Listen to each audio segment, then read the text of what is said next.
It's time for the Daily Stand Up Podcast presented by Agile Dad with your host, Lee Henson. Without any further ado, let's get started. Anyone who knows me well knows that I have been super pumped and super excited about AI in general. Artificial intelligence rocks. And I have used every single one of the different platforms, and I have been nothing less than excited with everything that I've done with it. Now, some platforms and some items are more impressive than others, but overall, I think we've made great headway in the past year to 2 years just talking about all the different things that we can do. It's kind of exciting. And when we talk about generative I wanted to point out a few things that, AI is doing to revolutionize product development. So, a lot of times what I hear when I'm in agile workspaces is that, oh, we can't use AI, or if we do, it's going to give us bad results, or what about this, or what about that? And I put together an awesome YouTube video. I'll make sure I drop that in here that shows you all the different things you can do with regard to product development using AI. But I wanted to touch on this from a different perspective. So, if I were a product manager, let's just get into it. Imagine a world where your product ideas are not just yours, but are informed by collective intelligence of countless consumer interactions, market trends, and technological possibilities. Sounds like a dream come true, right? I mean, if you could have all that at your fingertips, that would be incredible. Well, welcome to the realm of generative AI, a world where product managers can transcend traditional boundaries of innovation and efficiency. As a product manager, you are the maestro of this orchestra. You wield the baton, wielding the tools that can help harmonize market ideas into symphonies of opportunity. Okay, that sounded cheesy. I invite you to explore the revolution generative AI is bringing into product development. This will give you a lens into the future of the limits and the lack of limits that you have at your fingertips that are only limited by how creative and imaginative you could be. So if you think about when you come to one of my Scrum classes, Scrum Master, Product Owner, Leadership, it doesn't matter which one. I cover this topic in all three. I pull up the Agile landscape and I talk about the four different phases that products or projects go through as they are created. And the first phase that I always talk about is ideation. And I can tell you right now, this is where AI wins. AI wins every single time in ideation. Generative AI can fuel the ideation process by synthesizing market trends and customer feedback to suggest improvements and new ideas, even brand new product ideas. I use it for that all the time. Once again, if you haven't seen the video, go watch the video. In the video, I show you how to write a certain set of queries where it identifies who the target roles are that are going to be needed to work on a product or project. AI will ask you questions to learn more about who your target audience is. It will help you generate a vision and strategy. It will help you generate, it's incredible. If you haven't had a chance to go look at that article and that video, please go do it. I'm going to drop the link in a description. If you're listening to this on a mobile device in your car or whatnot, if you go to the YouTube channel, if you just go to YouTube and search Agile Dad, underneath the Agile Dad Speaks video series, there's a playlist, and it is the top one on the list about AI. Please, please, please go watch that video. It is worth its weight in gold. And it has a link to the actual prompts that we use right there at the bottom.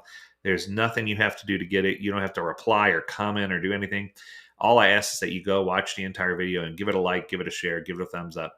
That's the most impressive thing. And subscribe, of course. That's the most impressive thing you can do to help. Okay. AI tools also help with research and analysis, which is basically still discovery, ideation/discovery. AI tools can analyze large data sets to uncover market patterns, generate user interview guides, and synthesize feedback into actionable insights.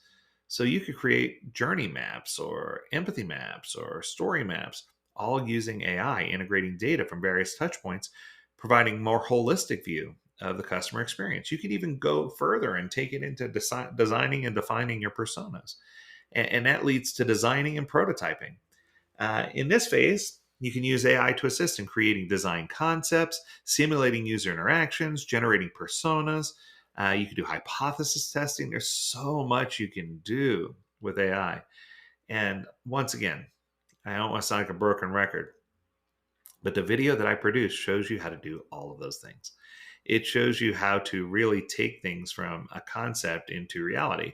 And even if you don't have a creative idea, or if you just want to experiment with it, you can have AI suggest or recommend a topic for a product or project and have it go from there. It's incredible.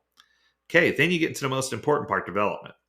Now, this is the part that scares people, but generative AI can draft requirements. It can optimize code. Notice I didn't say create code. It can create code, but you want to use it to optimize code and automate any kind of repetitive coding tasks. This is going to enhance efficiency of the development team and allow them to focus their attention on innovation and allow them to focus their attention on maintaining high quality code. And it gives them the ability to do their job better. Speaking of quality, you can also use AI for testing and quality assurance. AI can generate test cases, identify edge cases, simulate user behavior. It can do so many things. And I think that sometimes we just don't look into it the way that we should. We're not looking at AI as our friend. A lot of people are looking at AI as, oh, it's going to take away human jobs. Truth is, it probably will, but it's not going to take away every job because it still doesn't have the ability to use empathy and to understand emotion. So, as long as it can't emote and understand empathy and start to synthesize with our minds, it's never going to make the critical decisions that we have to make as humans. Okay. And then finally, I shouldn't say finally, you can use AI for launch. And that's the last step of the actual project cycle. I got a bonus at the end. But AI can create your marketing materials, suggest A/B test cases. I can help in crafting a targeted outreach message. You can use AI to optimize your SEO. It's insane the number of things that you can do with artificial intelligence. What I can tell you is this is the AI revolution. It is happening right now, and if you haven't caught on to it yet, you're behind the curve. You need to catch up quickly because there are many organizations out there that are leveraging AI to do pretty awesome things. Then you can do evaluation and iteration. So post launch, you can gather customer feedback. You can iterate on that feedback. You can set OKRs for future development. You can start to provide visioning and roadmap prioritization for things that you've brainstormed that can happen in the future for the next generation of the product. So these are all things that you can do just pretty simply using basic AI prompts. It doesn't require an AI, a professional AI prompt engineer to come up with some of these queries. These are all things that you could do pretty easily. So, in my opinion, it's not just a set of good ideas or a set of things that you can copy and paste and get the result you want. It's not just a tool that sits in a tool belt or a toolbox. This really is a game changer for product development. If you can integrate AI into each phase of what you do, product managers can ensure that their strategies are data driven, customer centric, and remain innovative. There's just so many awesome things that you can do with AI. And I think that sometimes we take that for granted. So, my challenge for you is to figure out how AI can impact what you're doing. Uh, Try it, experiment with it, play with it. What I can tell you is you won't be disappointed that you did because, in my opinion, AI really is the next step. And if you're not there yet, you're falling behind. Thanks a bunch. I hope you enjoyed this episode. If you have a topic you want us to talk about, learn more at agiledad.com. We would love to hear from you. As always, we encourage you to stay healthy, stay well, and stay agile, my friends. Until next time, do take care.